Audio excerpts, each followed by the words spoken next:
Dude, I remember grabbing the Six Felter Place cassette, and they did that one bridge in the song where he's like, Sweet Home Alabama, but he's like, Sweet Home New Jersey. And I was just like, this is the sickest thing I've ever heard in my life.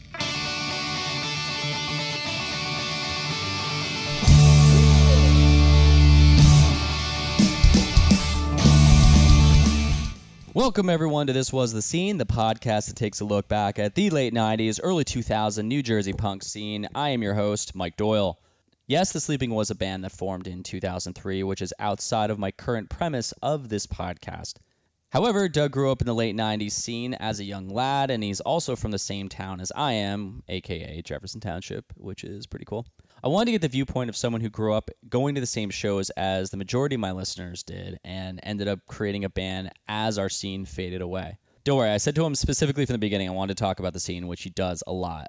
We do talk a little bit about some cool stuff with his band, which was a really cool viewpoint to get from a band who actually had some pretty good success. So that's like a super fun part about this. But yes, we do talk a lot about the Jersey scene. This would also be a good time to mention that there are only 2 episodes left of Season 1 before I take a tiny break and launch Season 2, where I already have a ton of interviews in the queue, and it is going to be a bit of expansion, which I'll talk about later, but I'm pretty excited for it.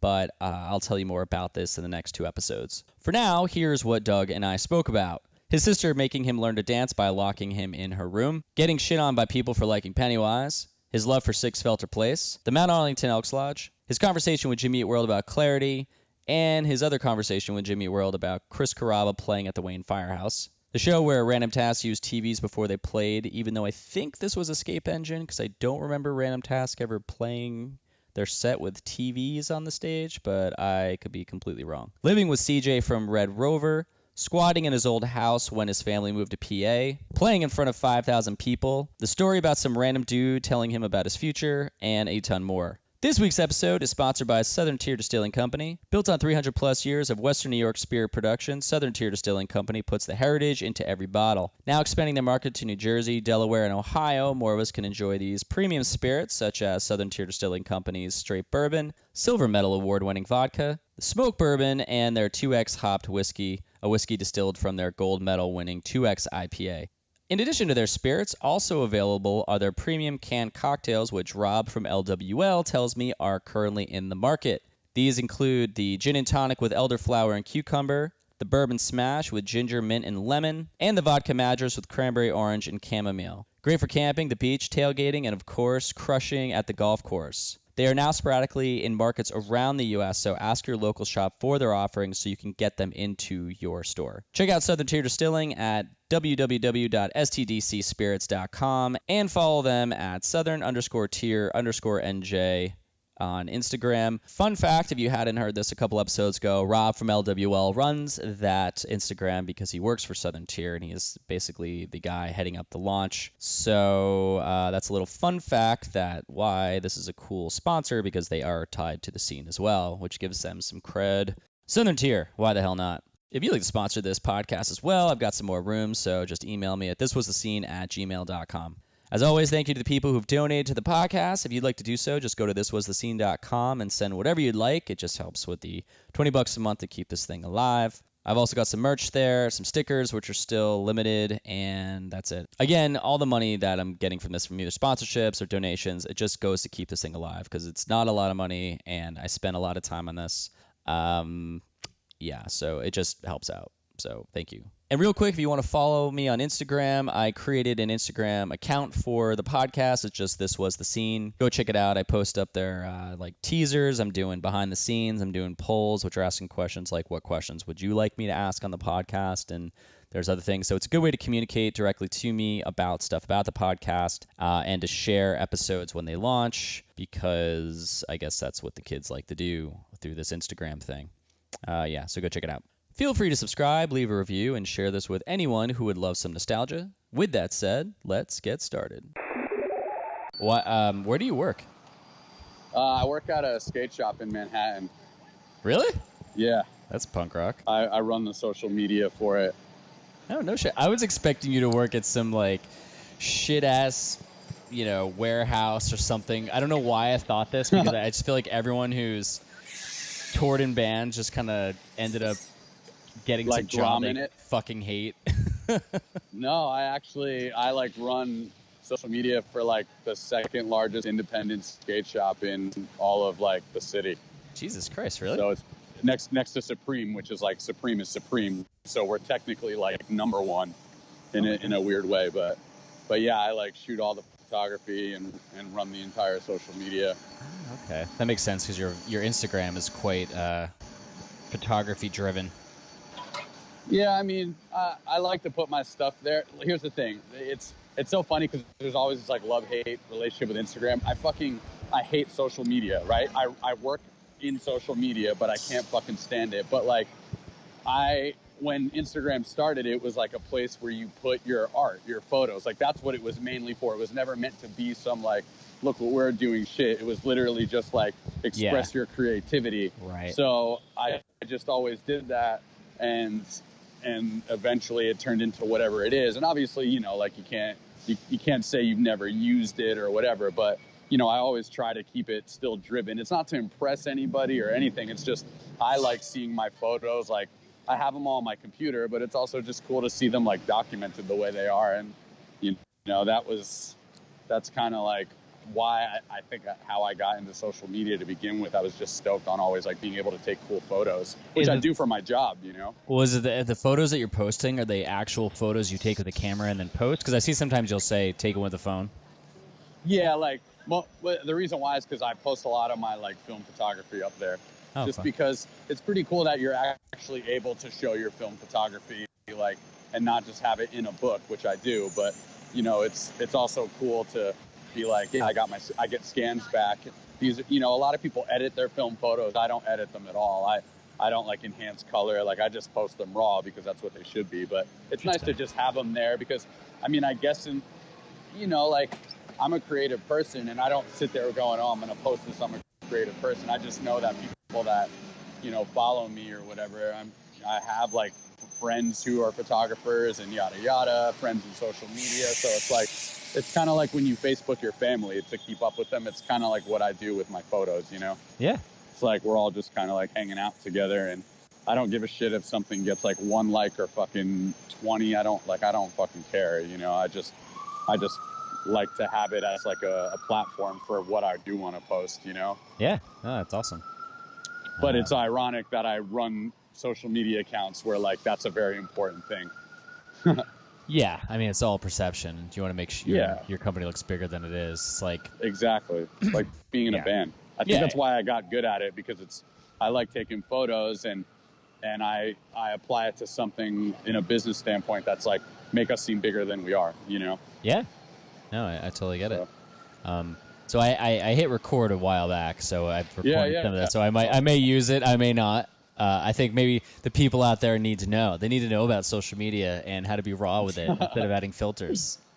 I mean, at the end of the day, it's just doing whatever you want to do. But like, you just can't live by that shit. That's the thing. Too many people fucking live by it, and it's like really gross. You know what I mean? Like, my company is sick, but it's a skate shop. It's at the end of the day, it's like, well, you want to sell the dream. I mean, you, as a company, you want to sell the lifestyle. And it's like when we were younger. I mean, you and I have a what's the age gap between us?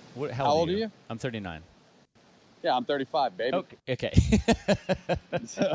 You were coming into Jefferson as I was right behind you, dude. You were coming into high school as I got out.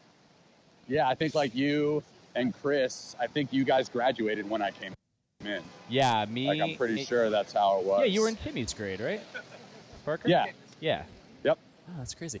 It's funny. So, okay, anyone listening, I'm just going to keep this in there. But, I'm talking to Mr. Douglas Robinson, who's in the city, so that you're going to hear some buses and shit in the background, but whatever. That's right. Real style. He doesn't filter anything. He doesn't filter where he's at either. He's giving me the raw essence. But this is a cool interview because Doug, he ended up becoming was a singer of a band, little band called The Sleeping, and then he ended up being Night Versus, and then after that, I mean, Night Versus was recent.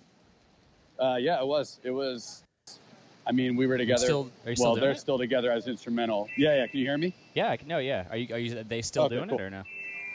Yeah. So, Night Versus is still a band. It's just they're just doing like instrumental, which is how they really started before I came on board. So it was always really those three guys, and then me kind of jumping in. And yeah, it was cool. We did our thing together, and eventually it just wasn't what either parties wanted.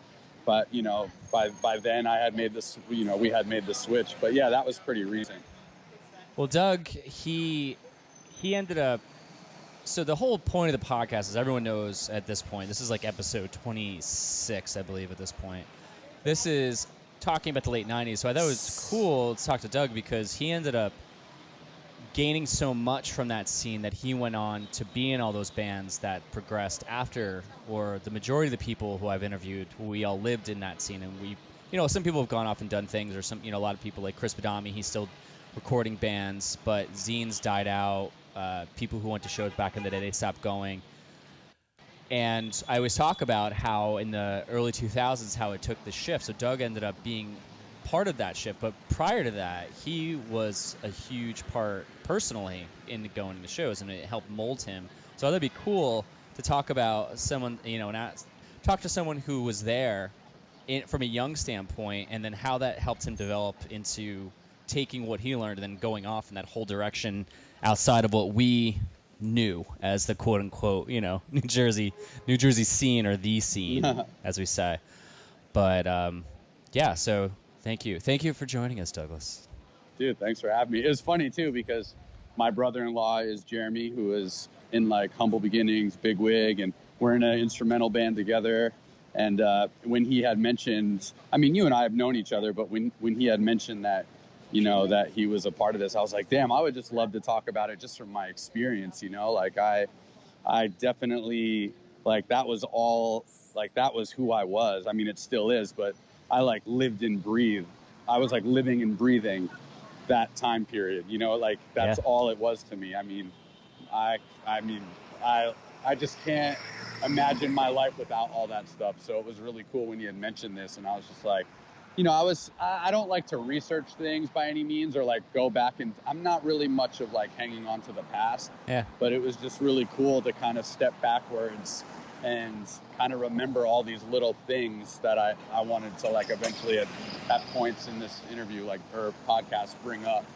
Because, I mean, there was just a lot of really cool shit for me that I was just like, wow, I definitely would not have done anything I did if it wasn't for where I, came from. But on more of that, like, that analytical scale of me kind of like thinking about every little nuance that happened to me back then that like kind of steered me to where I am, Yeah. What, I mean, it may have been one, it may have been a half of an episode, but yeah, how many episodes have you actually heard of the podcast? Well, I listened to Jeremy's. Okay. So was there... only because that was the first time I had heard of it. And it wasn't because I'm not like ear to the ground or anything. When Jeremy told me, I was like, oh, wow, that's like interesting. No, the cool thing is, I really want to know is, was there something when he was talking about back in the day where it kind of triggered memories for you? No, honestly, it was when he told me he was a part of it that really made me be like very interested in it. Because when he described it to me, I was like, this is something I want to listen to. Yeah. And when I did listen to it, I was like, shit. And that was very recently. I mean, I only saw you maybe like a week and a half ago or something. So no, man, that was like that shit was like almost a month ago. No, it wasn't. Yes, it was. Like, today's the 14th. No way, dude. Yeah, we played on the 21st, which was about 7 days It's the 14th. From now. Yeah, it's like 3 weeks ago. You're going to know in this podcast that I have no concept of time. I really don't. But it felt like yesterday. And I remember, I mean, I didn't listen long after that. I mean, I listened not too long after that. You know what I mean? But it felt like recent. But yeah, I don't give a fuck. I don't give a fuck if you heard it like yesterday. But it's funny because typically, because people have reached out to me and they've been like, hey, I'd love to be on the podcast. And if I have a whole idea of where I'm taking this, and sometimes things creep in. I'm like, interesting. I haven't even thought of that aspect. So Doug reached out. I was like, dude, I heard about this, and I listened. Jeremy's like, I'd love to talk about it. And I was like, you know what? That would actually be a really cool aspect to hear about. So that's why. Definitely. I mean, that's why I'm allowing you to be here, Doug. Oh, thank you, thank you, grand sir. No, but like think about it. You know what I mean? Like I I was I was completely on the outside of your world until I, like I got, I kind of grew up and I started, playing in my own bands in Jersey. And it's just crazy because it like kind of molded itself into where you're coming from. But Yeah. it was really cool to be a part of that scene. Well, it's as someone who had I didn't even know anything at that point. I was just like, I don't even remember how I got to the first show I got to, but I was just like, I'll never forget, until before that, I was listening to like Selena, my mom being Mexican, and like, that's all that played in my house, like Tejano and, like Barrio Boys and like all this crazy, all this stuff that music is music. It's all universal. Well, so hold on a sec. So I typically, I'll start in that. You're going in a good direction because that's usually, I like to go back and start with that. So for you personally, another thing too I want to mention before I jump into it. So Doug he went to the same high school as me and Barker, who's in Lanemeyer, and all of my buddies who were all still friends, and they used to go to shows back in the day. And Doug went to the same high school 5 year, or like he was about 5 years behind. So when I graduated, like I mentioned earlier in this interview, as I left high school, he came in, he came in the next year with Barker from Lanemeyer's younger brother, Timmy Barker, who is like the craziest motherfucker. And oh yeah, he's insane. Lives like the life that I want to live.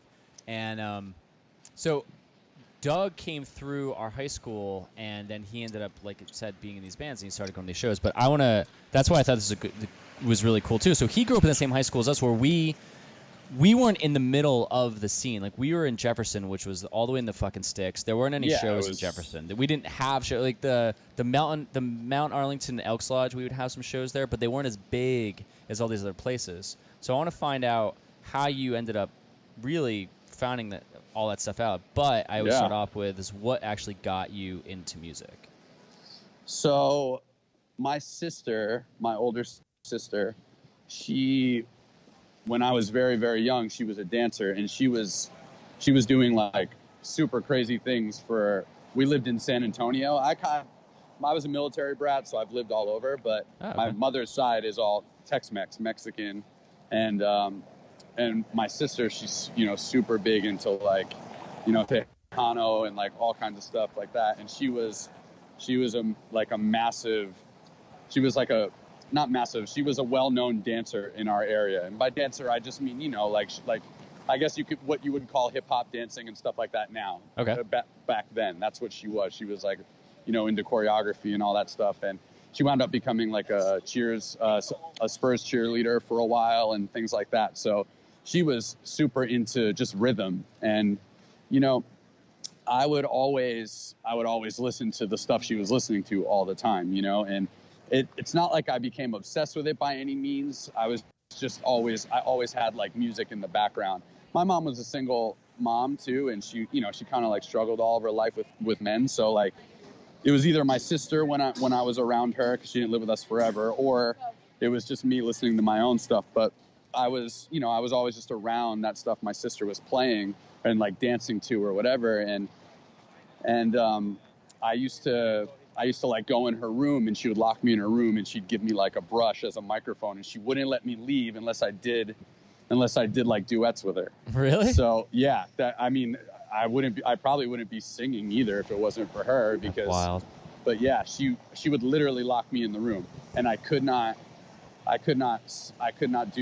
leave unless I sang it. And if it sucked, she'd make me sing it again. When you first did that, did you hate it? And all of a sudden, after a while, you were like, oh, I love doing this because I like performing? I don't know. I don't think I ever liked it. Like, but I only think I didn't like it because it was my sister, but when it would happen, I think I remember being like, I would try to sing because, like, why not? You know what I mean? Like, I couldn't get out of the room. She literally wouldn't let me out. She'd like stand or block the door or whatever. So I would just kind of have to like give in. But it's cool because now, like, every year we sing this one like Selena David Byrne song, because they actually did a duet together, which is fucking crazy. Amazing. But back, like as I got older, I still didn't at that time. I didn't really like dive into Talking Heads or anything, because my mom, she listened to music, but it was like Boston and shit like that, which I just always was like, yeah, I'm not into this shit, I love Boston. But yeah, I mean, that's that's kind of like where I started enjoying music. And, you know, I started hearing like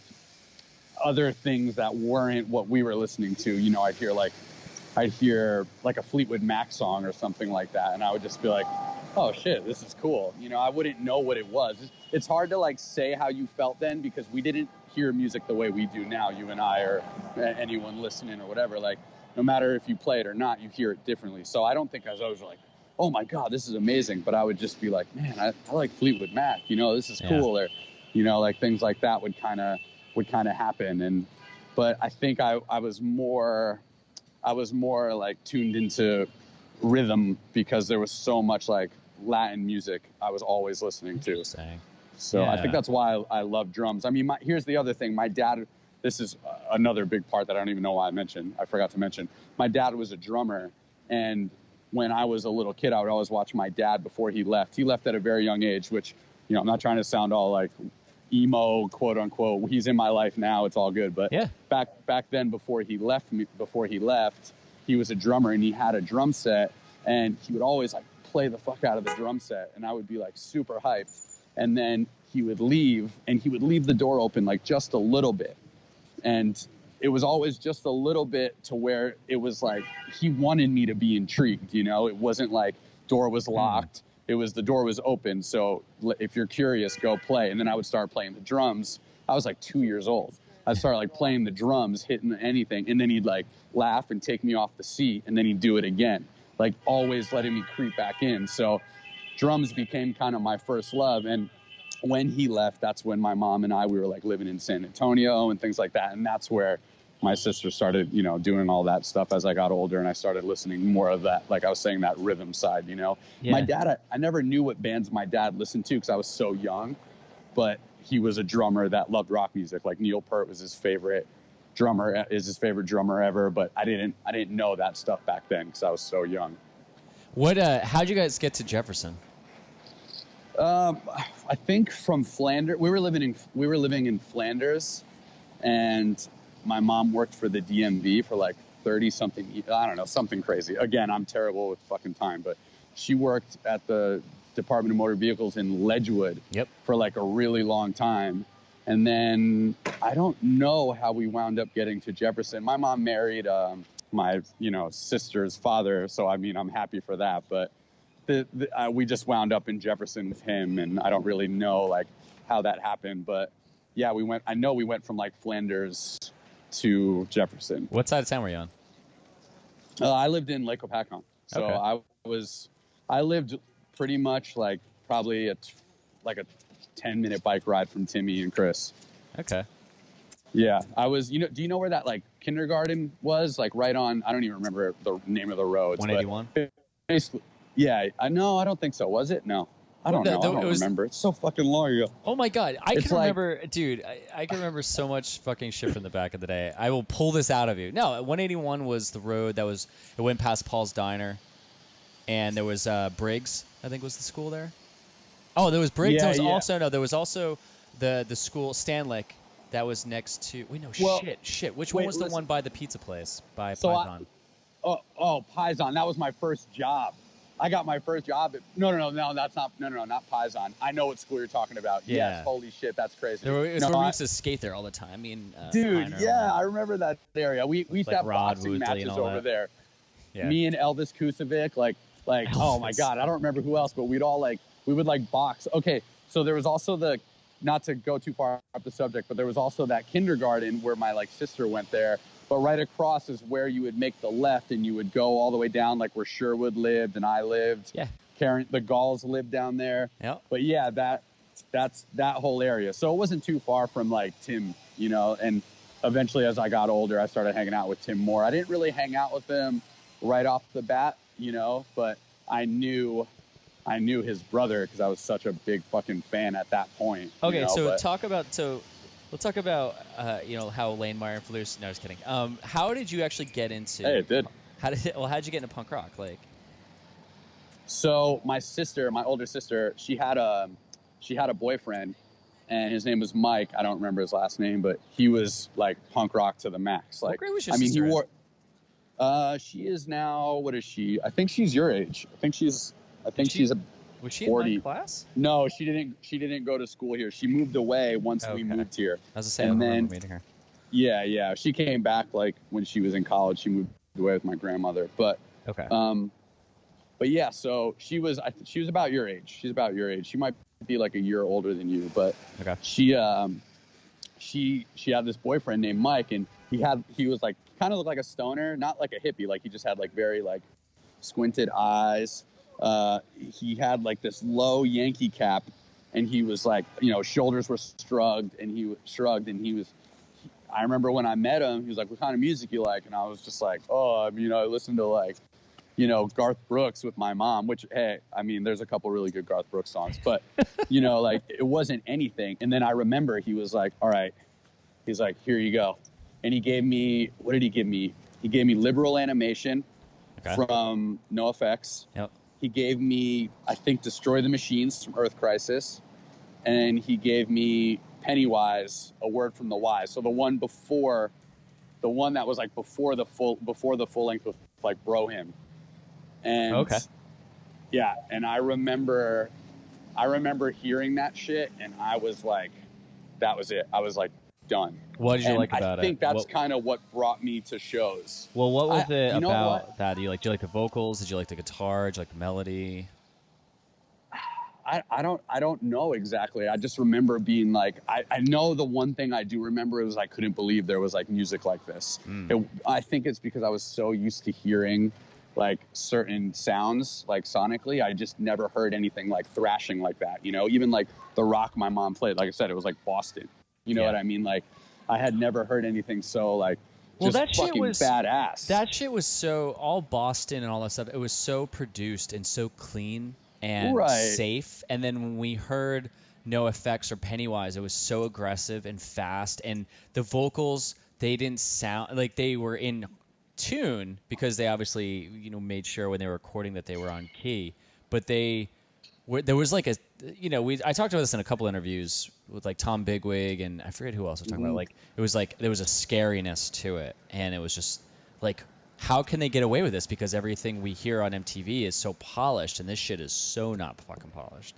Right, but here's the thing though, and I know what you mean by scariness. So I'm not saying you were scared, but I didn't feel a scariness when I heard it. I felt like a holy shit, like this is what I'm doing forever. Like instantly, I was just like, okay, this is the shit. Like that's it. It's it. Like I'll never forget it. I didn't have an instrument at that point, like nothing. I was just like, all right. And my dad was long gone, so I didn't like play drum. I didn't have drums to play, but I was like, okay, I want to be in a band. Like that's it. I want to be in a band. What did it was insane. What grade were you in at this point? Oh my God, I was 12 years old when I had. Wow. I was actually, you know what? I was in Jefferson. I was 12 years old. Yeah, I was 12 years old, and I can still try to find the video and show you, but my mom has a video of me at age 12 with a Let's Go Rancid t-shirt, and I'm naming all of the songs in order because that Let's Go t-shirt was the album cover, so all the songs were on the back. Yep. And I remember my mom has me on the camera pointing to the shirt and naming all of the songs in order because I was already obsessed with it at that point. That's amazing. So I mean, I had to have been like 11 or 12 when Mike came around. Did Timmy Barker? Again, I don't have like a good time frame, but that's fine. Did Timmy Barker introduce you to Bad Religion? I feel like he would have. I think I heard of it through him and do you remember his friend Dave? He had a brother too, I think. He was like a very like thick eyebrowed Italian kid. Why can't I remember his name? Oh, Latour? Yeah, Dave Latour. Yeah, Dave Latour. Mike with his thick eyebrows Italian. Dude. Okay. So listen to this. When I was telling them I was listening to Pennywise and NoFX, they like hated on me. Like I remember being on the bus and Latour said something about like how NoFX is bad or something. And I was like, dude, fuck you. This is like the best band ever. And I'm pretty sure that's when they told me about like Bad Religion and stuff like that. Because I mean, at this point, you can't research anything. So I hadn't yet have like gone to a million record stores or anything like that. Yeah.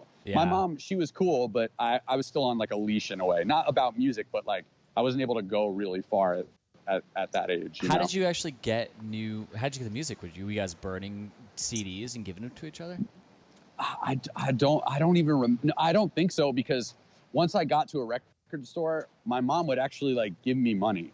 Like, you know, she didn't make a lot, but I never asked for anything. I was really overweight. So I just ate a lot of shitty food and I just listened to music. So, I mean, my mom was like, well, he doesn't like clothes. His clothes smell like shit. He just wants to like listen to music. So whatever, you know? So, I mean, I definitely, when my sister would bring me to like a record store or something, I definitely was able to come back. And a lot of the stuff I liked was in like dollar bins. You know what I mean? Like I was listening to like Germs and stuff too. Like if something was punk rock or in a punk rock section, like I didn't give a shit. I bought it. Like I didn't care what it was, you know? Were you when you were in Jefferson, when you were in high school, were you kind of outcasted in like the school, or because I mean Jefferson was like, I mean I remember right when we came out, our class I think was one of the last ones that held on to the whole jock scene, and after that I felt like it kind of no one really gave a shit about sports that much, where that Jefferson was a huge sports school. I mean the wrestling team was number one in the football team, and then no one cared. So I feel like when you came in, what was that dynamic like? What were like the pockets like of people? It was definitely cliquey still. And I mean, like we had a shitload of wrestlers, and they all wound up being drug addicts, but yeah. I mean it was still pretty big. It's so weird because now I look back at it like, yeah, wrestling and football were a big thing. You know, I remember my freshman year, I think, it was my freshman year. I tried out for football and I fucking hated it. And I remember my mom, you know, being a single mom at that point, or at least like the stepfather like wasn't around. You know, I would have to watch my sister after school sometimes. And I remember one time I like called out because I had to watch my sister for like 2 days. And I came back and the football coach was like, he like bit his knuckles in front of me. He's like, you don't get sick during football season. And I just remember being like, yeah, okay, this is fucking stupid. I'm done. Like it was just fucking crazy because it was cliquey, but I definitely had a bunch of friends. And I think it was just because I was kind of the overweight kid that like everybody made fun of, but I didn't care.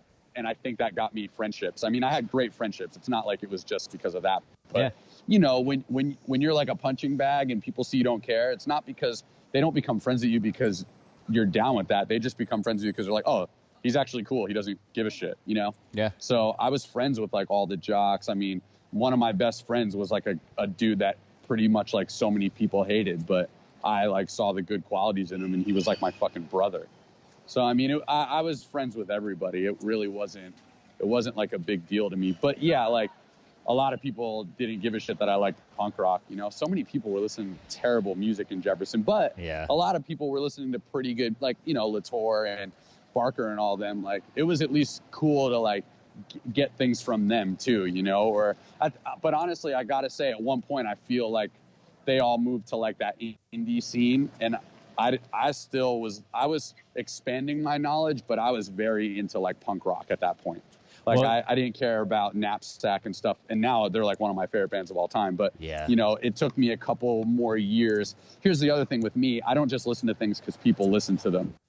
And it wasn't like a jaded, oh, you like it, I'm not going to listen to it. It was just like, well, I still got my shit I enjoy. I'll go back to that when I'm ready. You know what I mean? Yeah. How did you get to your first local show? Because I feel like a local show would have been the introduction before you actually went to a bigger show in like the city or Starland or something like that.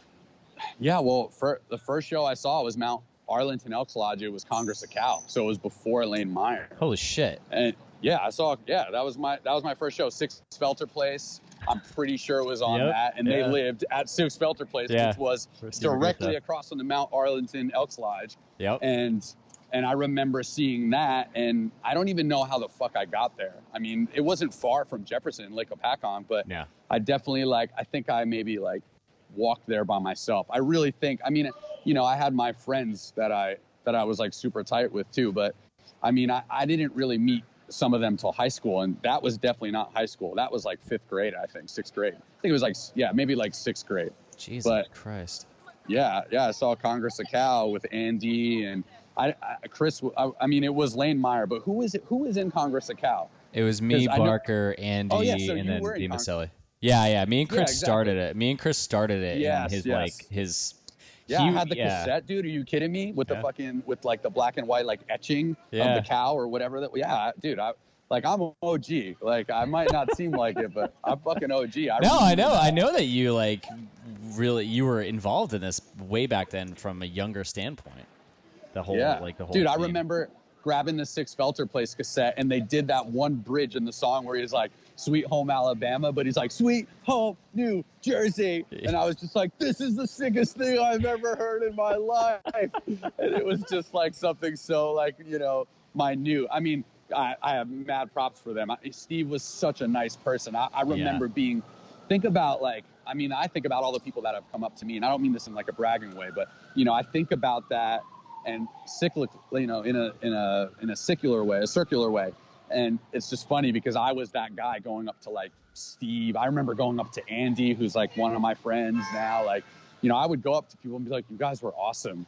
And like Steve was always like, dude, thanks so much, man. I really appreciate that. And I was just like some shitty kid, and like we're at the Elks Lodge and you guys were like my fucking dreams, like, and this is still before I played an instrument. This was just me like being so enveloped in what was going on as like a spectator. So you went there by yourself? I'm almost positive it was by myself and the only reason why I'm saying that is because when I started Stillwell with Kelly and Justin, Kelly Addison and Justin Sherwood, I don't think I had met them yet because I'm pretty sure I met Kelly in high school because Kelly and I were in a Spanish class together and we were just such assholes. And the teacher would have to split us up every day. She'd move us further and further apart. And one day I was like, hey, you want to hang out? And that's when she had all these like instruments. So I don't think at that point I went with her. So I think I had gone by myself, or maybe I went with Tim or something. I really don't remember how I got there, but it was still so fresh to me that it definitely wasn't from like band members or anything. I mean, that was before high school, like way before. So I'm trying to remember how I got there, but that'll never happen. How long? I don't remember how. What was did this kickstart you going to a lot of shows after that? Yeah, definitely. I was always trying to go to shows like every day, every time there was a show, I was trying to go to it. I was always at the Elks Lodge.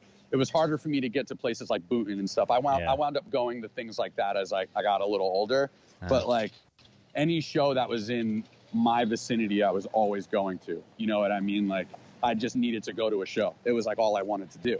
I'd get home and I would listen to all these cassettes and I was just always so fucking hyped. Like it's so weird because now that I'm remembering it, I wasn't hyped in a way that's like calculated. It's cool when you remember just being hyped as a fucking kid.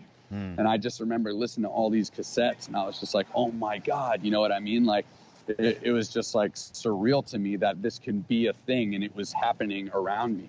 And I think honestly, as the shows progressed, I just became friends with more and more people that I just wind up hitching rides with them. I was gonna say, like, how did you actually? It's really easy. Because if you were 12, I thought 12 was 6th grade, or it was like going from. I thought 12 was like going from 7th. Yes, 7th. 6 to 7th, and then 12 to 13 was going from 7 to 8. Yeah. So then I'm pretty sure I had met Mike. Again, you're like helping me remember my timeline. So I'm pretty sure my sister's boyfriend came around when I was like 11 because I was already like on that punk rock phase. Then moving to Jefferson. I mean, I was in Jefferson in 5th grade, I think, right? Mrs. Weber, was that Jefferson? Yeah. Mrs. Weber. That sounds so familiar. Yeah. So I think I was in I think I was in Jefferson for a while. So, but yeah, I was in 5th grade and I was definitely listening to punk rock by then. And then 6th grade, I guess, is when I started seeing the shows. But wasn't Congress of Cal way before 6th grade? I mean, for me. Well, I guess not. We were 16 when we started Congress of Cal, and then I remember we played Mount Arlington. I had just gotten. Actually, I remember this. So my birthday's in May, and I turned 17. I got my Volvo, and I just. Happy birthday. Thanks. I had just gotten the Volvo, and I remember we had the show at our first show ever was at Mount Arlington, and I the interview right before this. I ended up talking about it, but we played, and it was me, Dee Maselli, Chris, and Andy, and we played, and we were first, and everyone sat down in front of us. And it was the worst experience ever because I'm like, why the fuck is everyone sitting down? And we played with this really shitty show with these bands. Like there was this band called Exit that was these two guys with this drum machine that was this electronic weird shit. And it was just this weird fucking show. But I remember driving there and I just gotten my license. So I'm like, I've got my car. I'm driving. I'm going up Weldon. And Weldon, oh my Weldon God, Road, dude. yeah. And I remember I hit I went over the train tracks at some point, either heading over across town, and my pipe, it like broke off of the muffler. So I had this, so it sounded like I was driving like a motorbike, and I just got in my car. I'm like, what the fuck is this? And I remember like I got to the show and I was nervous because I'm like, my car sounds like it's going to fucking die. And I didn't stay to the end because I thought I had to get home because I thought my car was on. It's just such a fucking random story. But we were, that's awesome. So I was just 17. So when I was 17, and if you are 5 years younger than me, 4 years younger than me in age, because you're 35, you said. Yeah. So, so like, did you just turn 35? June, yeah. Okay, yeah. So you were, so I was 17, you were 11. Yeah. No, wait, no. Wait, no, my math is way fucking off. 17 is 13. I'm like, you were 5 years old because I'm great at math. Wait, but yeah, you were 13 then. You were 13 when we were playing Congress Cow because, yeah, you were definitely 13 when we played that show because the next Mount Ellington show we played, I have pictures of it. Did I have a Bigwig shirt on and, like, my hair was in, like, these weird braids and it was orange? Do you remember this at all? Dude, you think I remember that? How do you not remember this? I have such a photographic memory. I have a weird memory. I'll send you a photo. So many exact things. But here's the thing. People weren't sitting down when they were standing. The show played. you were at was with Six Filter Place. That's when we had just seen, in a lot of these interviews I talked about the first show, we played with Boxcar and Bigwig. And after I saw Bigwig, I was like, oh my God, John Bigwig was crazy on bass. Like, I would need to be crazy on bass. So I showed up for that show, and I think that was it. And it had to be because I think that's when I got into Bigwig too. Okay, yeah, because that's when I think we all did. But I have pictures from that show. I'll have to look through them because I fucking bet you money. If you were in the crowd, were you standing in front or were you standing in the back? Do you remember this? I think both. I think at one point, I honestly, that could have been the show where I was like, I need to go up front. You know what I mean? Because for a while I was standing by myself. Okay.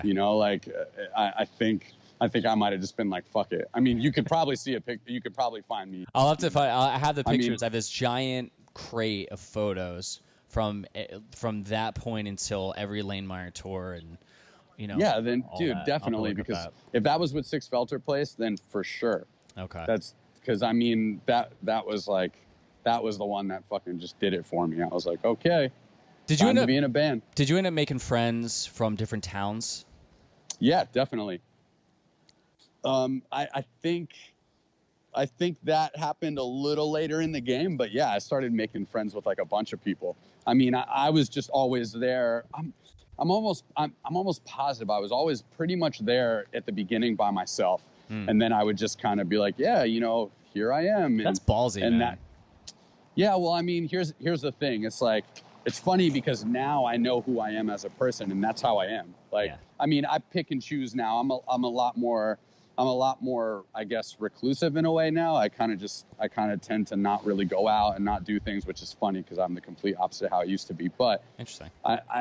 I know that like back then I was very like, okay, I'm gonna go out and be this dude and meet these people and do this and do that, and I still have that to an extent, but it's funny when you like think about it now, how you operated back then. I was just down to fucking meet people. You know what I mean? Like, but not in like I want to make friends. I was just like, I'd bump into someone and be like, oh, sorry. Hey, what's up? And then I'd just become friends with people. And a lot of people were like from Roxbury going to those shows and, things like that. So I definitely made friends with people in the surrounding towns like pretty quickly. Then we started going to like bigger shows, Yeah. Like what was one of the bigger shows you remember seeing from back then?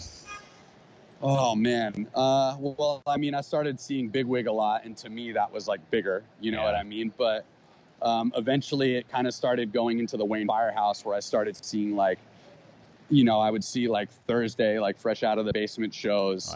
Wow. Boy Sets Fire started coming around.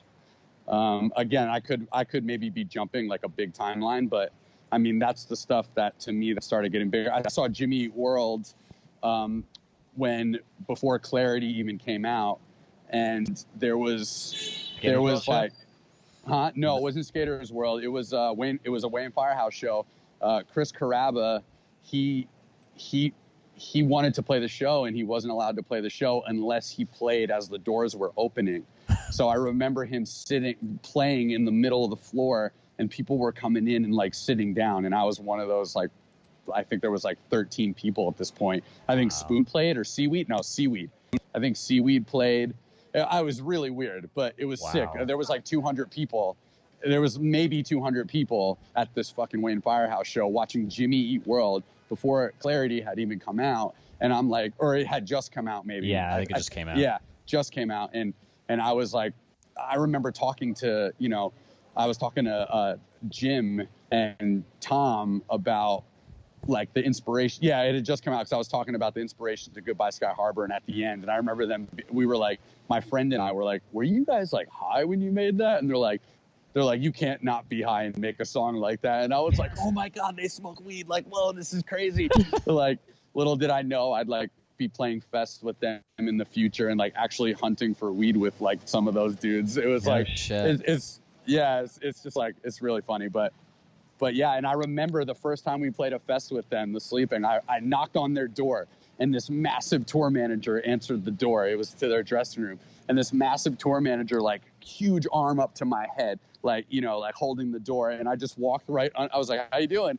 And I walked right under his arm. And I was like, hey, do you guys remember this show at the Wayne Firehouse with Crit blah, blah, blah? And they were like, fuck yeah, we remember. He like played as the doors were opening. And then we were just like, I was like, man, this is crazy. Like, and I'm not like, I'm not a starstruck dude. That's not how I am. I'm not that type of person. But I think music, I come from an aspect of going to these shows that music made so many friends. So I would just say whatever I wanted because I was like, this is music. If people are going to be dicks, then they don't like it for the reasons I do. So I would just do things like that all the time, and I've made like some great friends out of it, Was there a certain band from then that at what point okay, let me reword this. You're going to these shows and you became a singer because you are a singer, and was there a certain show from back then that you went to and you were like, that I need to do that? Well, or like, was it a show or was it a song? Like, what was it? So here's what happened. At this point, at all this stuff going down, I already knew I wanted to be in a band, and like legitimately, like seeing Congress of Cow in Six Felter Place, I remember being like, I fucking love music. Like, it would be so cool to be in a fucking band and be on stage, like, or the floor, wherever the fuck. It would just be so sick. And that boyfriend my sister had. So, okay, I always played drums, with my dad before he left. I was always hitting his drums, and I wanted to be a drummer so bad, even after him leaving, like, I didn't understand what like hatred was at that point. So I just wanted to be a drummer. My dad was a drummer. So I was like, I want to be a fucking drummer. And I would always ask my mom for a drum set. And, I love you, Mom. She already knows, but we were like very hard up growing up. I mean, we got a little less and less poor as the years went on, but like we were poor living in Jefferson. It was, there was like 4 of us living in like a fucking 1 bedroom, and we'd have to turn like the fucking, there was like I don't know what those rooms are with the big outdoor windows, but we like converted that into my room. Like basically it was just like whatever. But yeah. I would always beg my mom for a drum set. Little do I know now, like I would never have done that had I known what I know. I love my mom for all she did for me. But I remember I kept asking for a drum set, and it finally came time for my birthday.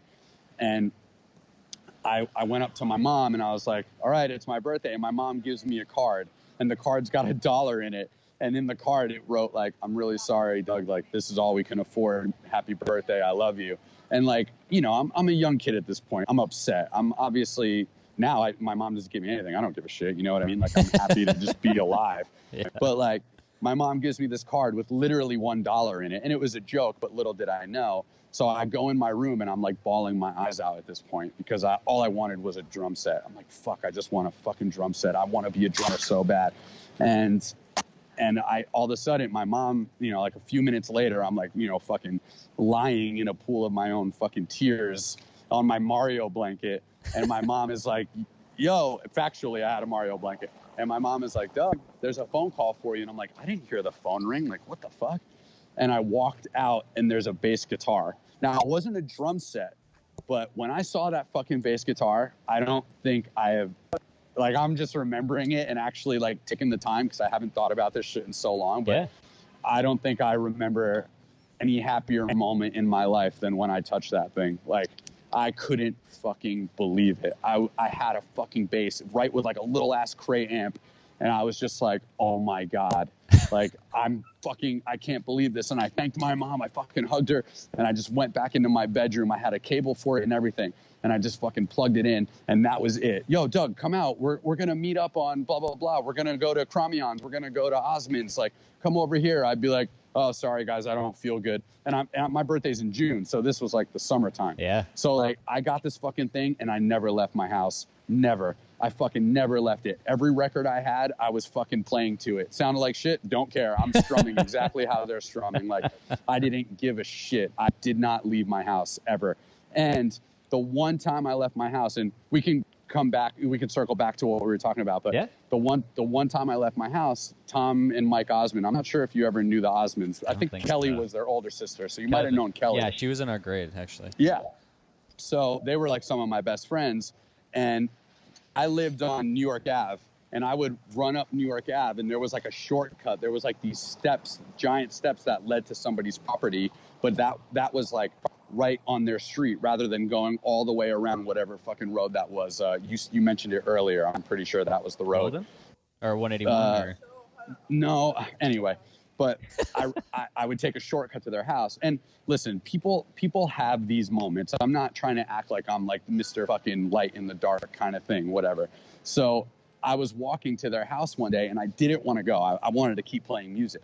And I remember I was walking to their house and the guy who lived across the street from them, he was like, he would throw out he was a garbage collector. He was a trash man and he would collect people's garbage that was like worth saving.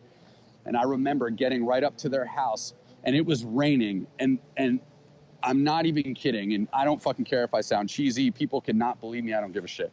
It was raining and across the street, it was sunny. And his driveway was like, there was no rain. It was fucking crazy.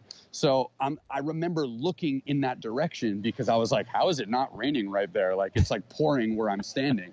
And I fucking look and there's a fucking guitar, an electric guitar. It's like one of the ones that looks like the Paul McCartney early Beatles bass. You know, it almost looks like a violin. Yeah. It was right there. And I looked in the door and their door was open. Like he was bringing that stuff in. Like the door was propped open and all this stuff was like right at the top. Like you can tell the scene. I'm like, okay. In a split second, I'm like, there's a fucking guitar right there. This guy's about to take it. I'm like, I need this fucking thing. And I fucking grabbed the guitar and I ran back home. I didn't even tell Tom and them that I was there. I was like, hey, I don't feel good. I'm going to stay in. And that's when I started playing guitar. Like I liked bass, but there was just something about, I don't even know. Honestly, I don't even know if it was like, man, wish I had a guitar. Like, I just remember grabbing the fucking guitar and being like, okay, here we go. Like, now I want to play this. Because I think I had gotten okay at bass at that point. But guitar, I mean, in my opinion, it's the next step. I mean, you're playing full chords. There's so much more open doors you can do with it, playing songs. But it's funny because now, as I'm older, I think I want to go back to playing bass in something at some point because, I mean, to be a sick fucking bass player is like on another level.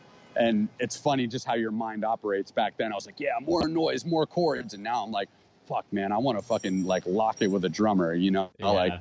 But I mean, anyway, I love all instruments, so it doesn't really matter. But yeah, it's funny how that came to be. Sorry, I got really excited. No, that's great. I appreciate the honesty and the excitement.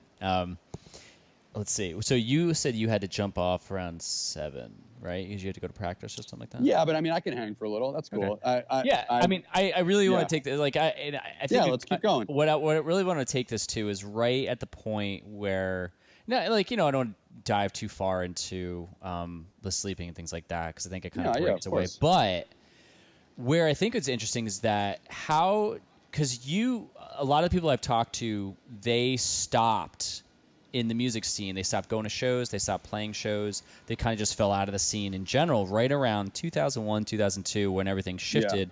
But you carried that. You hit a bridge and carried over into that, and then it ended up working well for you for a while there, like with the sleeping. So how did you see that time period? So 2001 is pretty much when I graduated, or quote unquote graduated, whatever. So what happened at that point, I was in a band called Stillwell. Yep. And that was with Kelly Addison, Justin Sherwood, Mike Lapiduto was in it for a while, Bob Huber. And we were actually doing like pretty well.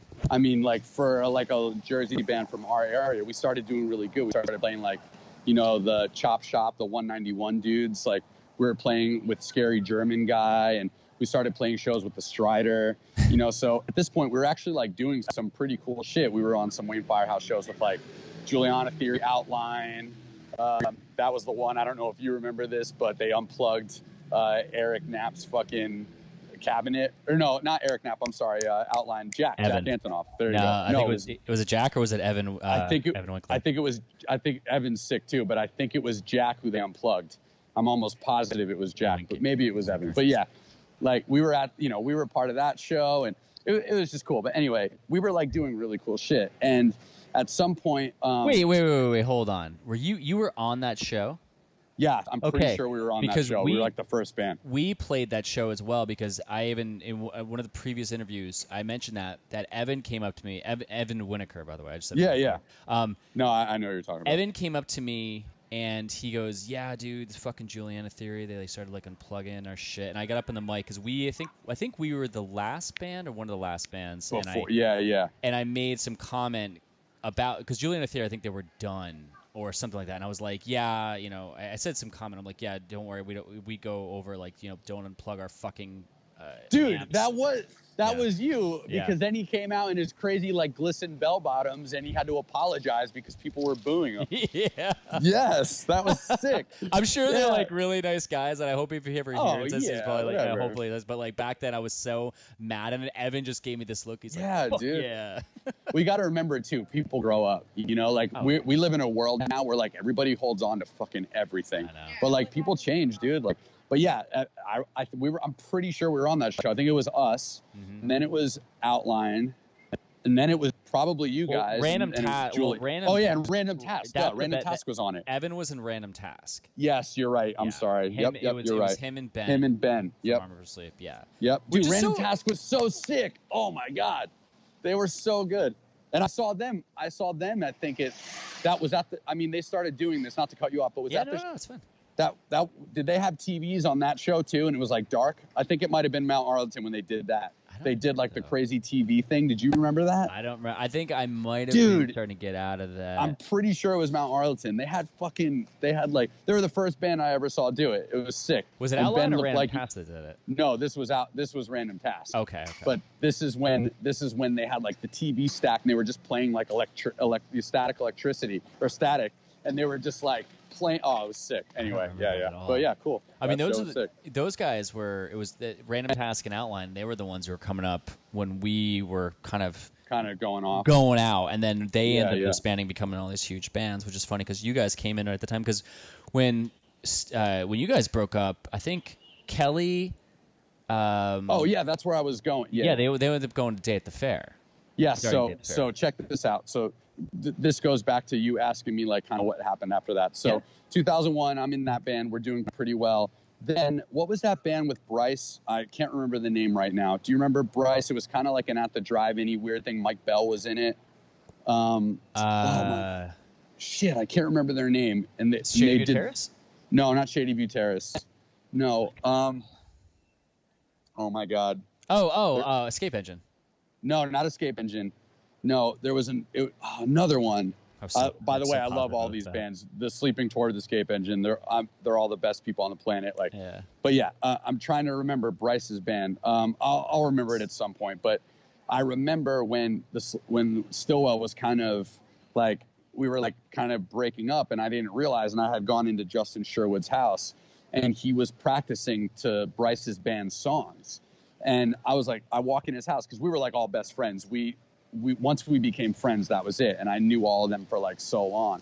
And I remember going into Justin's house, just like walking in, and I'm like, what are you doing? And he's like, oh, nothing, just chilling, just playing to some tunes. And I'm thinking to myself, like, you know, I might be an idiot kid at this point, but you're not just playing to some tunes. Like, you're practicing in these parts. I know this. So when I found out that he was leaving for the other band, I'm so annoyed I can't remember the band. They were such a good band, and they did so many cool things, but it'll come back to me. Were they popular? But yeah, they actually were pretty popular. They kind of actually also had like an At the Drive-In sound. I'll remember it, but yeah. Figure this out later. So when I saw Justin doing that, I was like, wow, okay, so we're breaking up. We had like, you know, a couple of the people in the band wound up having like a kind of a fallout, whatever. But I remember seeing this and I was like, well, fuck, like, what am I going to do? You know what I mean? Like, I really don't know what I'm going to do at this point because I really like music so much.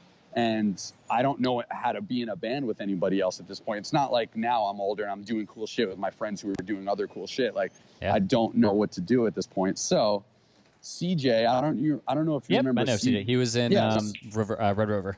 Yeah, Red Rover. Yep. So CJ and I were really good friends, and he's still one of the best people ever. I haven't talked to him in a long time. If he ever listens to this, CJ, seriously, thank you for everything you did for me, even though I was a fucking like dickhead.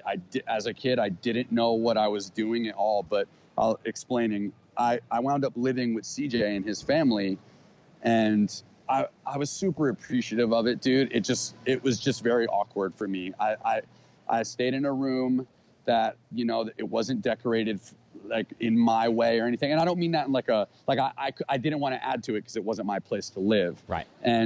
And I was staying there for a while, and eventually they're like, hey, you need to get a job. And, you know, at this point in my life, I'm like, well, why? Like, I'm just staying here, you know, whatever. But I understand it all now. And of course, back then I wasn't mean by any means, but I had to be out of there. I was like, I can't live here. Like, this is crazy. But real quick, before that, my mom had moved, and that's also why I wound up living with CJ. But I was kind of in the middle of trying out for The Sleeping, because The Sleeping's members from a band called Sky Came Falling, which was like a popular hardcore band.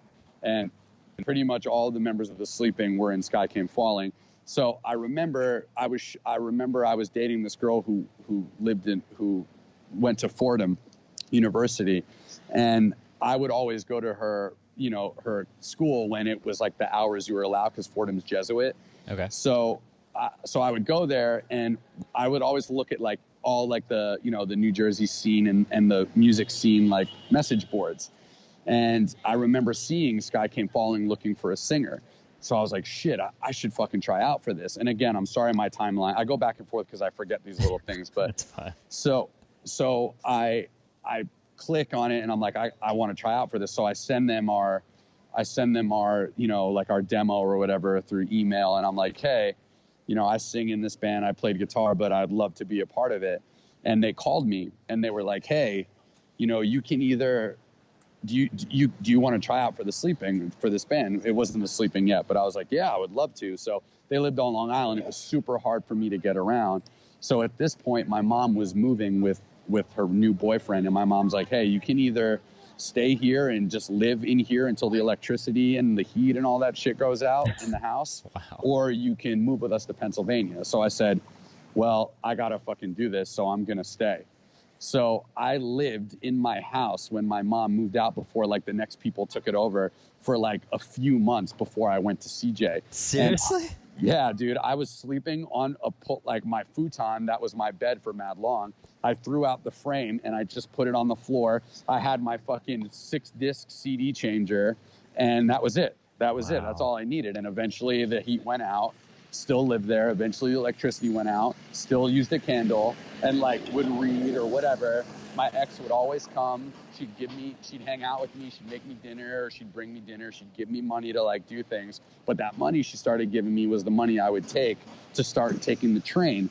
So eventually I couldn't live there anymore. So CJ was like, hey, you know, you can stay with me. And that's kind of where it went back to where I was. But yeah, I was taking the trains from CJ, and finally I had gotten pretty far into the Sleeping, into the process. And And Sal, the bass player, who's still my best friend on the planet, you know, like in the entire universe, he was like, hey, he's like, you got to like move with one of us at some point, because it's really hard to, you know, it's really hard to kind of like do this. So could like get, you know, take trains or whatever. So I eventually moved to Queens. But when I moved to Queens to hang out with my friend, do you remember that band, The Only Normal? Did you ever hear of them? No. Okay, well, they were fucking awesome too, but I knew dudes from them. They were from Connecticut.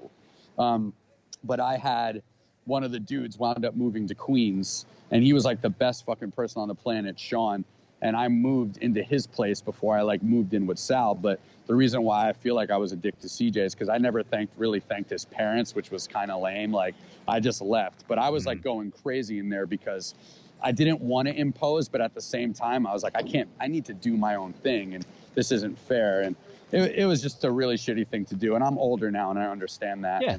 But you know, you move on. It's not like I'm like holding on to it every day. But if I saw CJ, I would like hug him and be like, hey, you know, I'm really sorry. But Tell your parents thank you. Yeah, exactly. But yeah, so from CJ's, I moved to Sean's, and I was living there. And that's when Sean was like, or Sal was like, yo, you got to like figure it out at this point. And that's when I kind of started living in the studio, the rehearsal space, Lockout on Long Island. Jeez. And we split the room with the Movie Life, who are like, you know, Vinny's like one of my fucking great friends. And back then I didn't know them, and they didn't know I was living there. And they had this huge box of like lost and found shit that they would always grab from tour and like dump in. And there was like a GameCube. And they would go on their tours, and I would fucking set up the GameCube and play like the Call of Duty or whatever it was. And I would play it, and they'd come back from tour like weeks later at like 3 a.m. and they'd be like, what are you doing here? I'd be like, oh, I took a cab from Jersey. Like they had no idea I was living there. It was so fun. And then eventually we toured with like Avalanche and stuff. And I was like, hey, do you remember those times? Yeah, I was living there. Vinny was like, I fucking knew you were living there. It's so weird. I always just see you at these random fucking places. But yeah, so even after I lived there, we wound up splitting a room in 2 rooms down with Taking Back Sunday. And I actually wound up living in that room while they were using the room recording like their like second, you know, whatever record was after Tell All Your Friends. I can't remember off the top of my head, but Cue that, or not Cue that, the Christ. I can't remember. Yeah.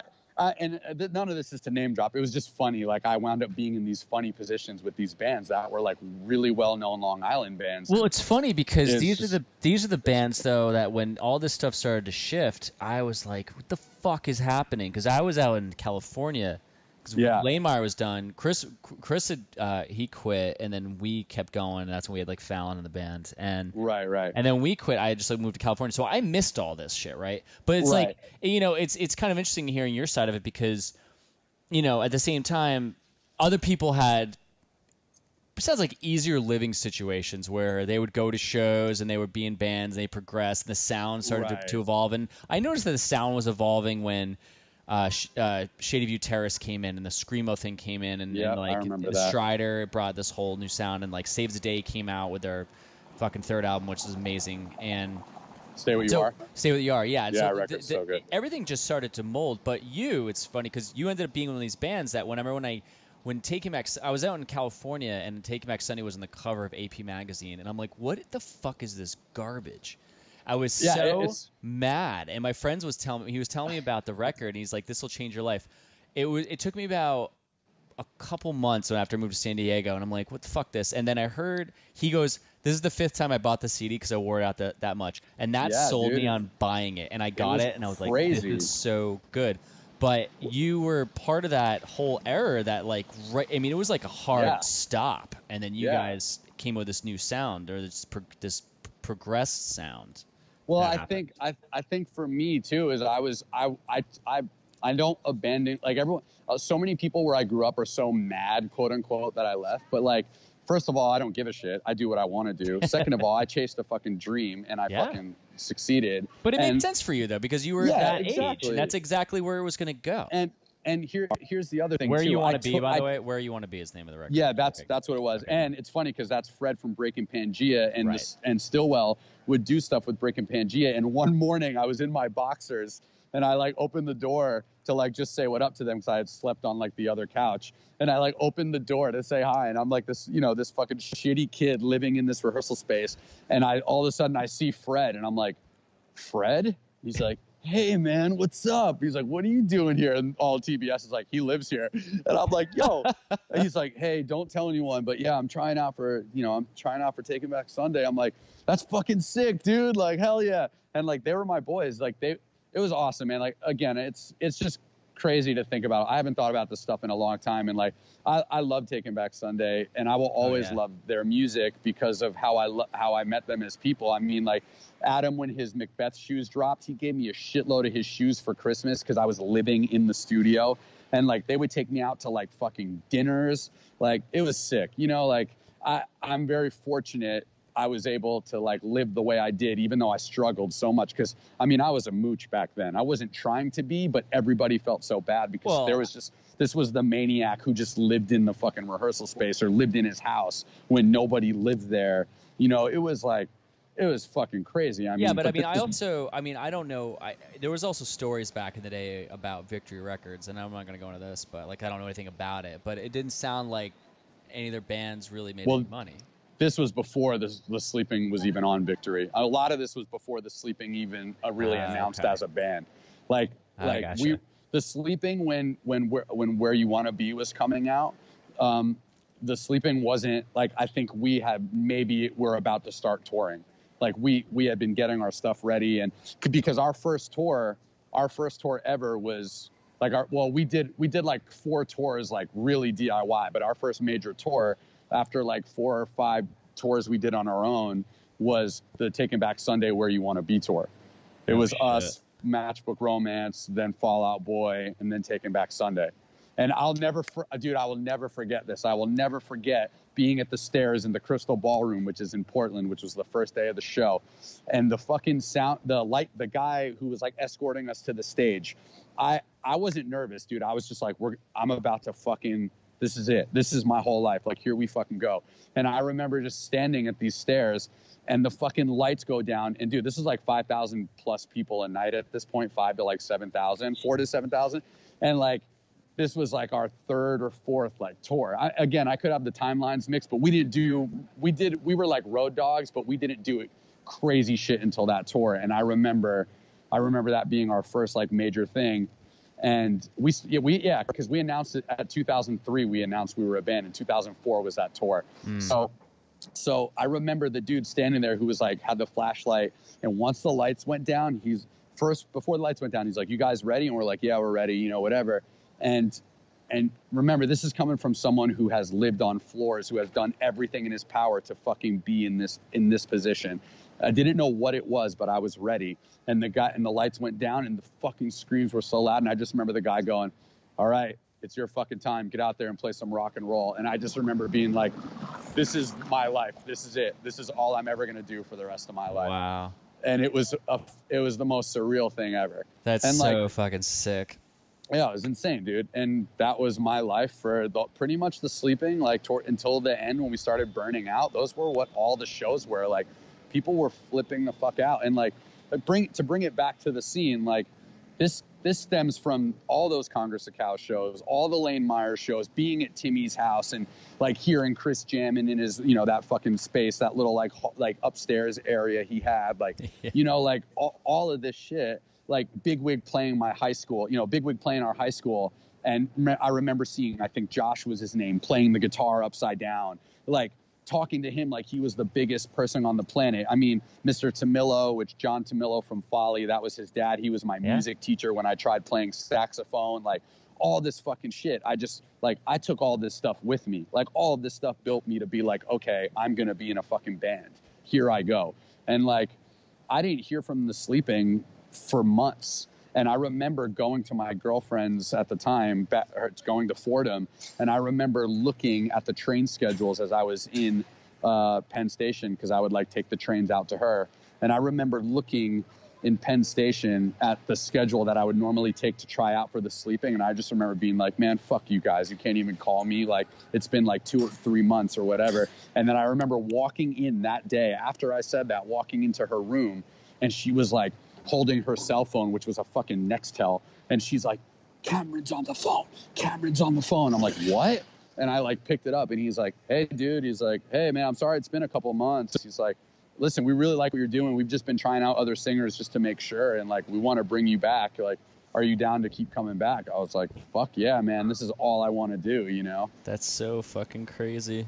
Yeah, it was a trip, man. It was a fucking trip. And then I moved to Long Island and kind of, you know, I became one as well with the Long Island scene. You know what I mean? And it was cool because I feel like I really got to experience both scenes at their peaks. Yeah. Like and they're like blossoming in general. I mean, you know, to go from you guys to then seeing like Thursday and then seeing, you know, like Boy Sets Fire coming through and like, I mean, geez, what other shows would I see? And then like that Jimmy Eat World show. I mean, these were like milestones. I know I've seen tons of other ones, but like those ones I remember like changing me, you know what I mean? And then all that stuff's blowing up and all of a sudden I'm like, okay, well, I have nothing anymore because now I'm out of my band. Well, then I see this fucking Sky Came Falling post or whatever, and I'm like, okay, now I need to fucking try this. And then I get there and like I'm seeing like Caliban from Germany like play these crazy shows on Long Island. I'm seeing like, you know, I'm seeing like all these fucking bands. Glassjaw's doing insane, and you know, I start seeing, you know, I start living with fucking Taking Back Sunday and the Movie Life, and you know, I start seeing that like them getting bigger. Or, you know, Movie Life was already big, but it was just really cool to see that stuff, and I'm very fortunate to have just. I mean, you know, I say it's fortunate, which it is. It's all right time, right place, but it's also like this is what I knew I had to become. Like I had to fucking bust my ass, and like. I fucking did everything. And I did abandon people because it was like, well, you guys are just staying here drinking fucking Busch and fucking Miller High Life, wearing fucking camo fucking hats. Like, you know, I love you guys as people, but this isn't my scene. I need to go where my heart is, and I can feel this shit fucking pounding inside of me. Like I need to fucking go. And that's like where I really started going, you know? And it's crazy, man. Like all I've ever wanted to do was play. There was a time we were on tour. I've mentioned this a couple times. There was a time, our last tour we were on, we were in Arizona in Mesa, and there's this place called the Nile. Did you guys ever play there? Yeah, I remember the Nile. I think we might have played once, but I remember it either way. I know which place it is. I'm pretty sure we did play there. Did you play upstairs, that big ass room upstairs? Yeah, it's like high ceilings, like really high, and then it slants down into a room on the right. It was just huge. It was just massive fucking room. I think that's actually where we played. I think I remember playing there. I don't remember who it was with, but I do remember playing there. Well, there was something about that. We played in the basement. We were on tour with the Wonder Years and Lawrence Arms, and this is like right when we're starting to. We just went over the top of the U.S. We're coming back down. We're cutting down through Texas and going to come up north. It was like the ass into this like 2-month-long tour. We've got no label support. You know, this is. Cell phones were around, but we had calling cards. The internet was kind of shit. Yeah, it was, yeah. And I remember I walked upstairs before the show started. And I'm in the Nile. It's like it's like walking upstairs in Roseland to me. It's how big it was. But there was like no one there, and all the lights are on. There's nobody there, and I'm standing there. I'm like, I can't wait for the one day that we fucking fill this place, and it never happened, right? Yeah. And it's how do you feel about that? It bums me out. I mean, I felt that.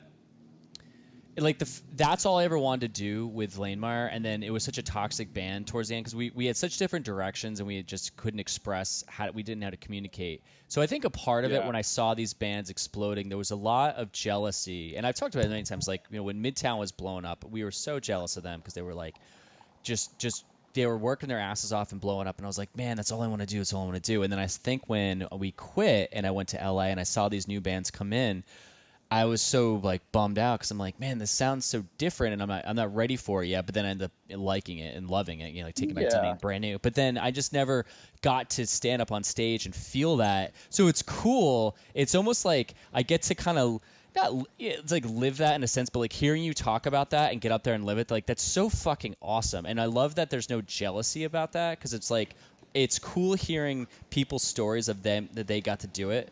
And totally. And like how amazing that must be, like just see a sea of fucking heads going ape shit. Dude, for one of your songs. It's still the best thing ever, and I'm so happy I've gotten back to the point in my life where I can play in front of 5 people and feel just as dope if I played in front of 1,000 or like whatever.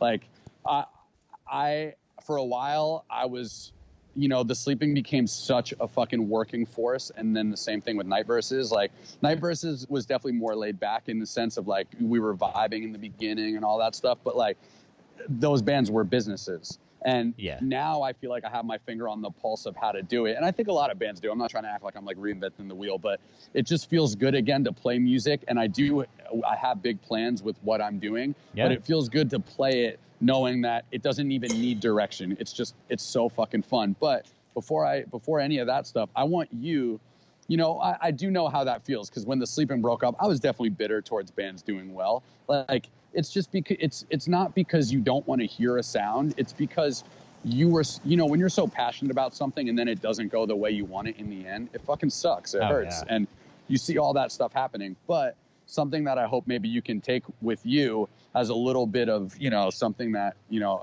I think you know, anyway, I don't know how to explain it, but so much of me wouldn't have ever gone on tour if I didn't look at the insert of Lane Meyer's Stories from the Big Screen. Or is that the name of it? I'm sorry. Yeah. Yeah. Sorry. I like those. I'll just edit that to say, like, you know, you said it right. No, but you know, like I always get it mixed with that Newfound Glory thing they did too. That's the only reason why I said that. No Gold Can Stay. Or whatever. Yeah. But you know, it had the movie. They had like the movie songs or whatever. Yeah. But yeah, that's the only reason why. But yeah, edit it, because I knew what it was. But anyway, like I wouldn't have known the world of touring if I didn't look at that insert. Like, there's like that was the first thing I think I had ever seen that I saw, like, oh my God, they're a fucking touring band. They're actually doing it. Like, all those photos, that's when like the collage photos started like kind of coming like out more, like bands started doing that more. But yours was the first one I saw. And I remember seeing that. I mean, maybe like the Pennywise and Green Day Dookie and stuff, but like those were untouchable at that point. You guys were untouchable, but you were from my area. So like it made me almost realize I can do it too. And I remember looking in that insert being like, I need to go on tour. This looks so fucking cool.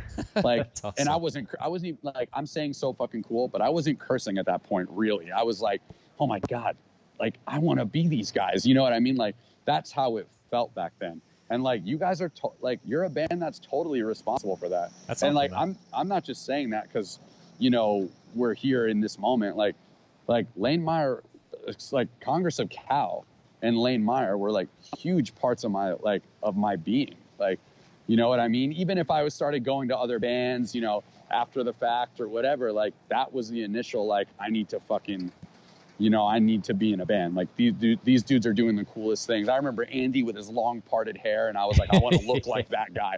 You know, I'm some fat kid wearing a flannel and basketball shorts at this point, and I'm like, I want to look like this dude. Like, it was never gonna happen, and I was just like, but somehow I knew I needed to be there, and I knew I needed to be traveling, you know. And that's awesome, man. Yeah, it's fucking sick. I've seen really the world because of you guys, if you really think about it. Like, it was bound to happen either way, but it happened the way it did, and I'm so grateful for it. I mean, it's fucking crazy, man. It's really crazy. And there's so many like happenstance little things about like it's wild. I mean, I think about all this. If I think about the one time I went to, this was after Mike, my sister's boyfriend, who wound up becoming her husband. I remember, he's Colombian. I remember we went to his house for like a party, and there was this dude there, and he was a mariachi player, and he was dressed to the nine in mariachi. And, you know, like, I'm Mexican, so I don't know if it was my mom's side of the family. I don't know where he came from, but he was a very fucking quiet man. And I was young. This is probably, I was like 11 or something. This was like a young moment in my life. I don't think I had gotten an instrument yet. Oh, I did. I had just gotten, I think, the guitar or the bass. But anyway, so yeah, I was young, but I was discovering music, and I was like so infatuated with this guy's presence, just the way he wasn't speaking. He was very, very like very quiet and like very like under his hat, his sombrero. And I remember I was asking my sister, I'm like, who is that guy? And my sister was like, I actually don't know who he is, but I think he's friends with, you know, Rob's parents. So I'm like, okay, cool. And the guy is staring at me across from the dinner table the whole time. He's directly across from me, and he's like staring at me. And it's fucking crazy because I'm like getting creeped out, but at the same time, I want to know, like, and I was young and I wasn't like scared in like, I wasn't showing that I was scared. I was like looking back at him kind of, and I felt like I was like communicating with him in a way, in this weird way. But anyway, I told my sister, I'm like, this dude keeps staring at me. He's like, it's kind of weird. So my sister goes across, she's on my side. She walks over across the table and she whispers in his ear, and I don't speak any Spanish. My whole family does. I'm like the ugly duckling, the fucking odd man out. But my sister says in Spanish to the guy, she's like, hey, my brother wants to know, like, if everything's okay, if he like offended you or whatever. And he like leans my sister in and he's like, does your brother play an instrument? And he asked my sister. My sister goes, oh, he wants to know if you play an instrument. I'm like, yeah, I just started playing guitar and I play bass or whatever. And my sister told him that, and the guy whispered back to my sister, and my sister kind of like froze.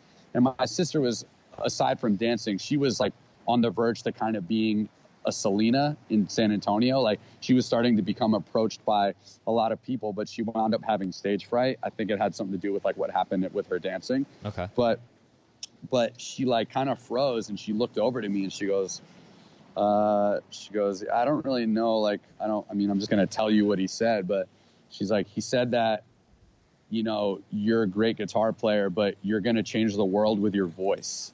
She's like, I don't know what that means, but yeah, she said that you're going to change the world with your voice, and people all across the world are going to know who you are through your voice. Jesus. And like, I didn't think anything of it. I was just like, sick. But then as things started progressing, I was like, I want to fucking sing. And it's funny, I got kicked out of Mr. Wynn's choir. He fucking kicked me out of his choir.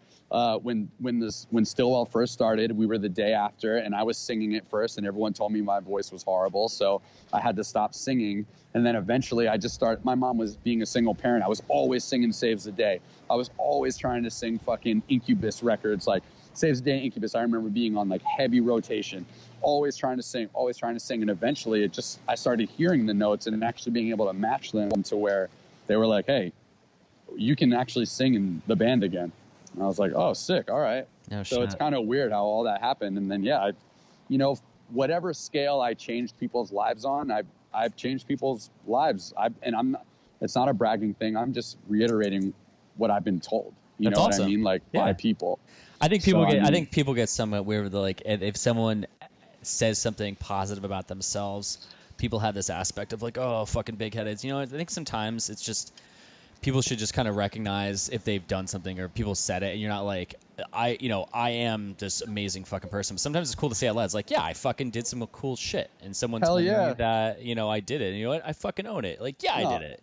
I'm very proud of myself. I'm very proud of what I've created with, and it's not just me, with the people I've created it with. And I'm very happy and humbled to have known that there are people out there with tattoos of lyrics or tattoos of logos, like, more than a fucking plethora of people. And it makes me feel really good because I don't do this for any other reason, but I love music. That's it.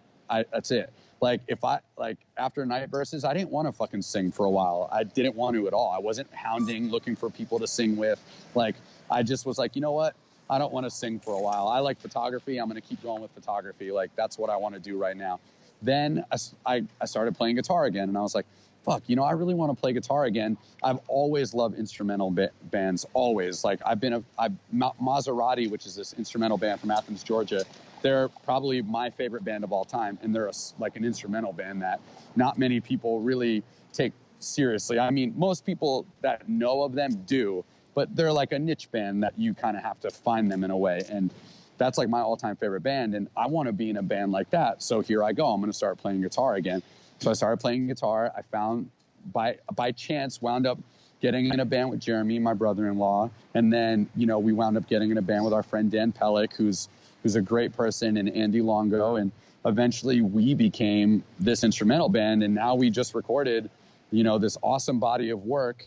And I'm really excited to release it because this is the first time in my life I'm really releasing something as a guitarist. Like, I play guitar on the last Sleeping record, but this is like, I'm a guitarist and in this record, and that's what I set out to be. I wanted to be a guitar player, and I'm actually really stoked on this stuff. And after that, I kind of started getting a little more, creative flow, and I was like, you know what, I want to start singing again. And randomly, I started talking to one of my friends who was in a band called Silent Planet, and he's this really sick guitar player. And he's like, hey, my friend Goose and I, who is actually one of my best friends as well, he was in a band called Norma Jean. Yep. He now plays for Every Time I Die, and him and Igor are doing this band together. And I was like, well, shit, I wanted to sing. I want to sing on it. I'm ready to sing. And they're like, actually, we wanted you to, but we never like really hit you up about it because we just didn't know where your head was at. And now John, who's the last bass player of Norma Jean as well, who was in the band with Goose at the time they were in it, he's another one of my like best friends, and now he's in it.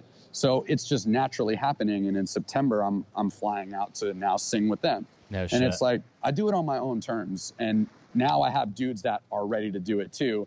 And it's at the point where I'm ready. So it's like, I'm going to do it. Nothing is going to stop me from doing it. I don't care if I have to walk to Toronto where we're practicing. Like, I think that's cool though, man, because like you're also married too, right?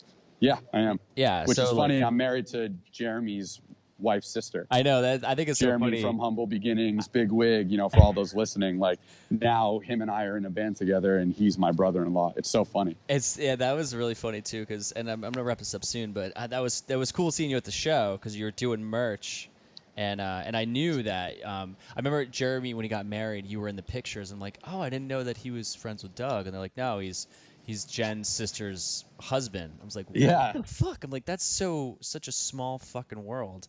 Yeah, that dude, happened. It's crazy. And you know what? Yeah.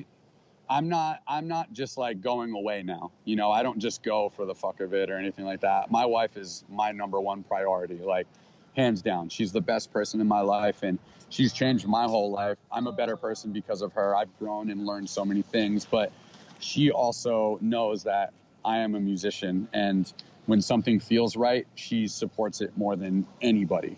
I mean, she's the shit, and she knows Goose and John. She knows they're some of my best friends. Night Versus did a bunch of tours with Norma Jean. They're like kind of like our brother band. And now that Goose and John are doing this thing, it's like, well, fuck yeah, I want to do it. You guys are some of my best friends. We've had the best times ever, and we're not even in the, we weren't even in the same band, but we always rolled together like we were fucking band members. And it's like, and now it's like, of course I'm going to do it. It just feels right. And same with this instrumental thing. It's just all happening again because, I'm not fighting the universe. It's like, I'm ready to do it again. So here it comes, Yeah, and I think it's like number one, I'm a huge Norma Jean fan, so that's fucking cool as shit. Oh, hell yeah. Second, my point with when you're saying you were married is that a lot of people I think they give a lot of excuses like, oh, I'm married, I can't do this stuff, and I think it's cool that being 35, you can go off and be like, I still want to lead this life that I wanted to live, and not be like, I'm in my mid-30s, and that means that I can't do shit anymore. Right. No, you know what? It's like... And that's like, it's like you're doing it full time, but you're like, I'm including the things that I love on top of doing the things that like I'm sustaining on or whatever, but I'm trying to have this balance where I don't just give up on everything because I go, well, I'm in my 30s, I'm in my 40s, I'm in my 50s, I guess like that's when life says I can't do it anymore. No, you're like, fuck that, dude. Yeah, exactly. Well, here's the other thing too, and I'm not trying to bring this up and like be Mr. fucking woo-woo or anything like that, but I am the youngest. I'm younger than I've ever felt in my life.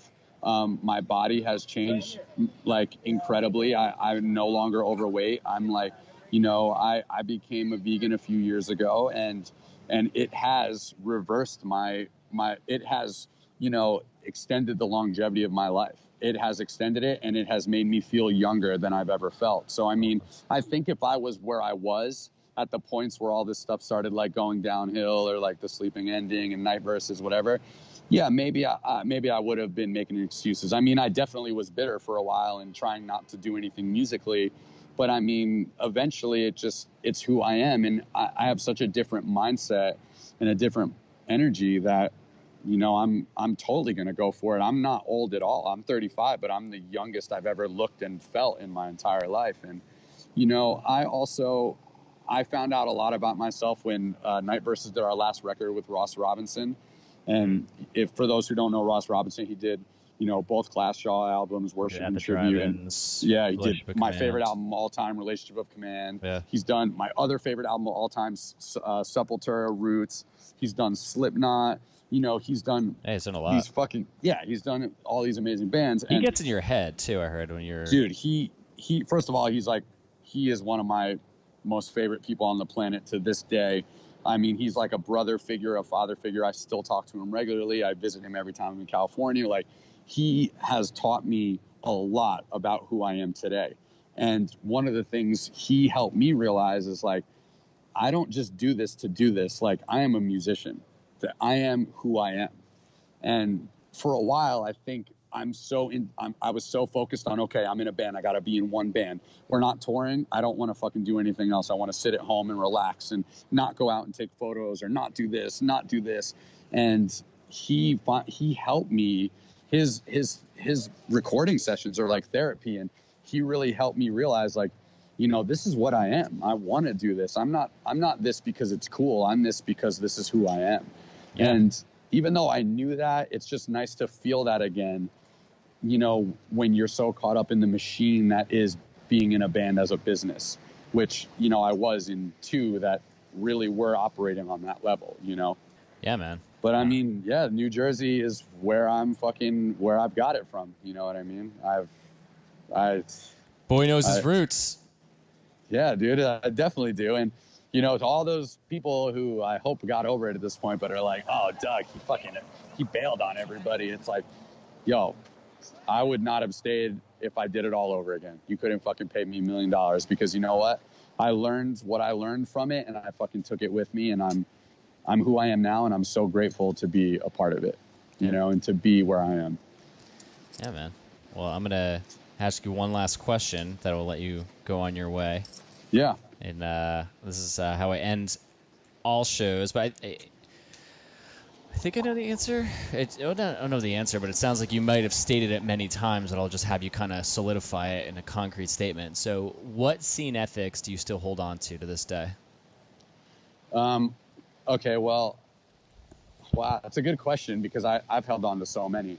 I mean, shit, where can I start? I'm still DIY as fuck. I honestly, I have to admit, I think I've learned all of my problem solving skills from being brought into like into the scene, from being pulled out of it or brought into it, whatever you want to say, from being submerged in it. I've learned I am who I am because of it. And so much of what I've learned still sticks with me. I'm such a problem solver. I'm super DIY.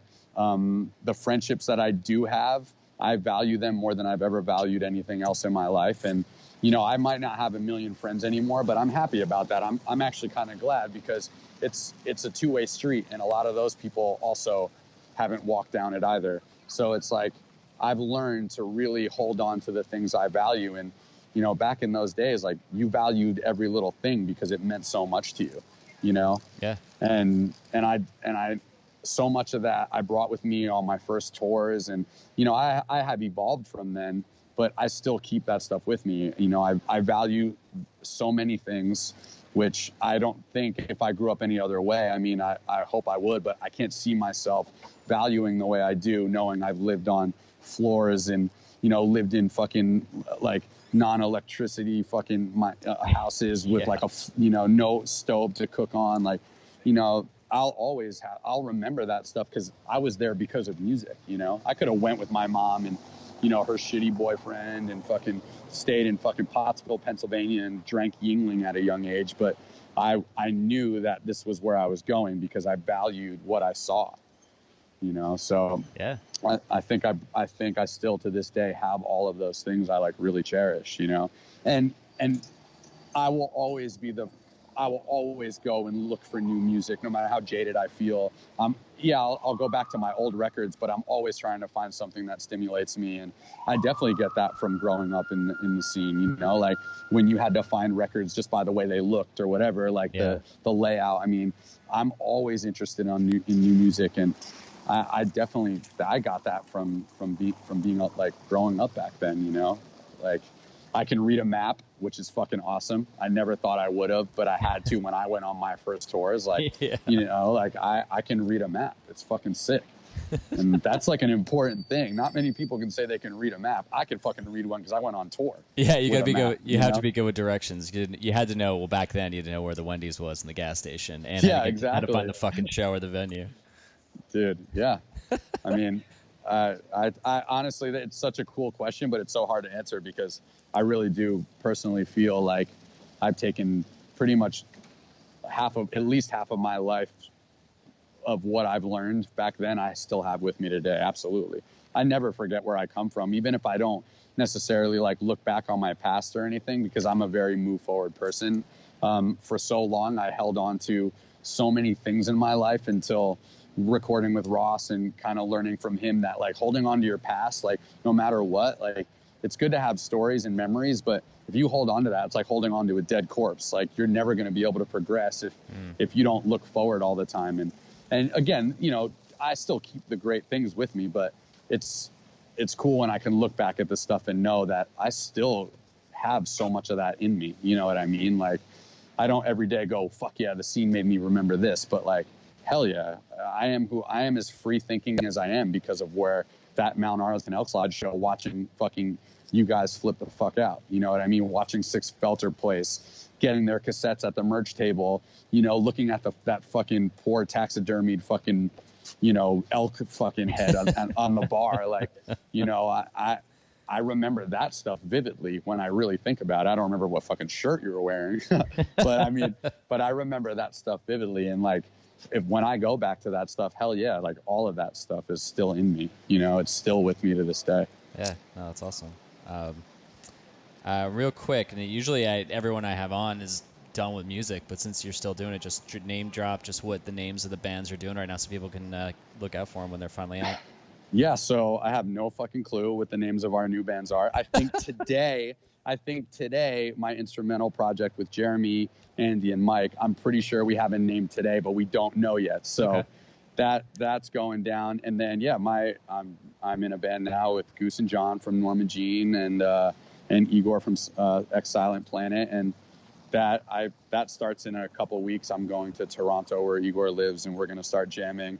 And it's funny because talking about all this traveling and stuff, our first shows are already in the process of being booked, and our first show is going to be in Russia. So yeah, so we're going to Russia and then Japan next year. That's going to be that band's first shows. Hey, that's amazing, dude. Yeah, so I'm pretty hyped. And that was our whole thing when we talked about like, hey, what do we want to do with this band? Well, we're all fucking super close friends, so let's just play sick ass tours. Let's do things that make sense. You know, Goose still has Every Time I Die. John's got his home in Salt Lake. He's you know, tending to his stuff at home. You know, Igor, he's got his stuff with bands that he like, you know, engineers, and he's doing his thing. And we're gonna just travel together, bring our wives or our girlfriends, and we're gonna fucking just play sick ass fucking places, go home, do our shit, and then go back and do it again. I mean, it's gonna be how long do you typically go for? Here's the thing. Until I got married and it started winding down, I was gone like 10 months out of the year. Yeah. I mean, it was fucking nonstop insanity, especially with the sleeping. Night Versus was even doing it like crazy. But now I'm more selective. I think, you know, and I'm not trying to be spoiled. If someone's like, hey, you want to go on tour with fucking, I don't know, just any fucking massive band that I like for a month and get paid $100, I'd probably be like, fuck yeah, I want to go because it's this band. Right. But, you know, I think in leisure, if I were to choose, I'd probably be able to do like 2 weeks most or something. I mean, here's the thing. I fucking miss my wife. You know, it's really hard to leave her. It's really hard to leave her. She was gone at a bachelorette party for 2 days, and I was gone 2 days before that recording, you know, just recording this music we were doing, this instrumental stuff.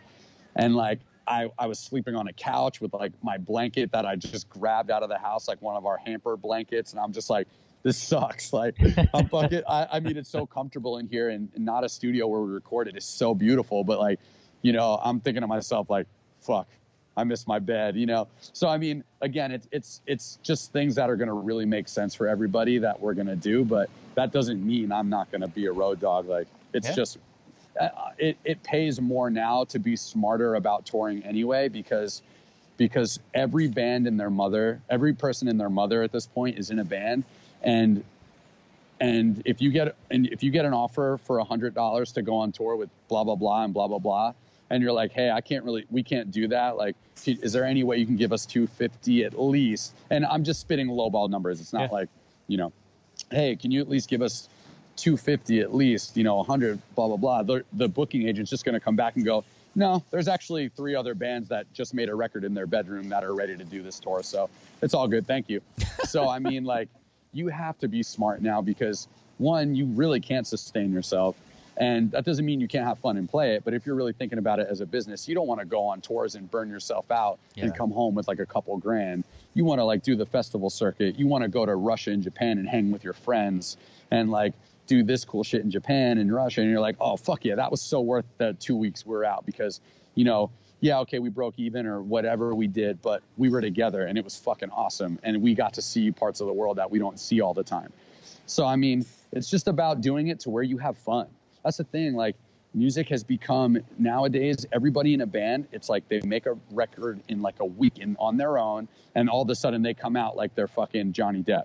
You know what I mean? It's like, yo, you don't know what putting your fucking earning your dues is. You don't. And that's not discrediting anybody, but there are so many bands that they don't earn their dues. They're just able to do it right away because they make a sound that's popular or whatever. Like, I'm not about that. I'm about, I create what I create and I tour the way I want to tour with my friends. And this band of like-minded people is down to do the same thing. So that's already a recipe for success. There's no like butting heads. There's nobody clashing about what the goal is. It's just, we make music and it's fucking sick and we play when we can play. And if that's a month long and it makes sense, we do it. If that's a week and it makes sense, we do it. It doesn't matter. What matters is we're making music as fucking homies and that's sick.